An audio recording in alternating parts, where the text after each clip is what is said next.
அதெல்லாம் அப்படியே பார்த்துட்டு இருக்கிறப்ப திடீர்னு ஒரே ஒரு வார்த்தை என்ன அப்படியே ரொம்ப தொட்டுருச்சு. வாலிப பிள்ளைகளா இருக்கட்டும், உங்களுக்கு தாய் தகப்பன் இருந்த மீண்டும் ஒரு முறை என்னோட அம்மாவுடைய குரல், என்னோட அப்பாவுடைய ஒரு குரல் கேட்க முடியுமா என்றுதான் ஒரு வாசகம் இருக்கிற வரையிலும் உங்களுக்கு தெரியாது. You don't know the value of a parents. தாய் தகப்பன் இல்லாமல் போகும்போது அன்றைக்கு நீங்க கண்ணீர் வடிப்பீங்க. ஐயோ, அப்பா இருந்திருந்தா நலமா இருக்குமே, எங்க அம்மா இருந்திருந்தா நலமா இருக்குமே.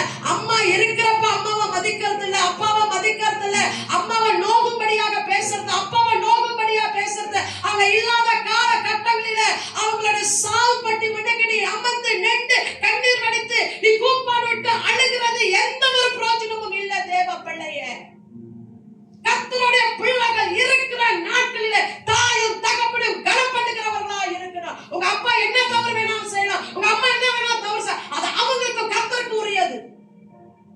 But as the children of God, the parents that God has given in your hand, honor them till your last breath.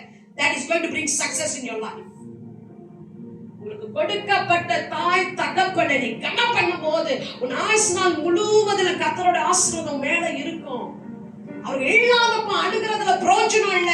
அவங்க மரித்த பிறகு 15,000 20,000 did for the funeral is useless if you can't do it while they are alive. உயிரோடு இருக்கிற நாட்களில் அவங்களுக்கு சிறந்த ஒரு பிள்ளையா ஒரு மகனாய் கீழ்ப்படிந்து அவங்களோட வார்த்தைக்காக கனம் கொடுத்து உன்னால வாழ முடியல என்றால் அவங்க மரித்த பிறகு நீ காலம் முழுதும் நீ கண்ணீர் வடித்துக் கொண்டிருப்பாய்.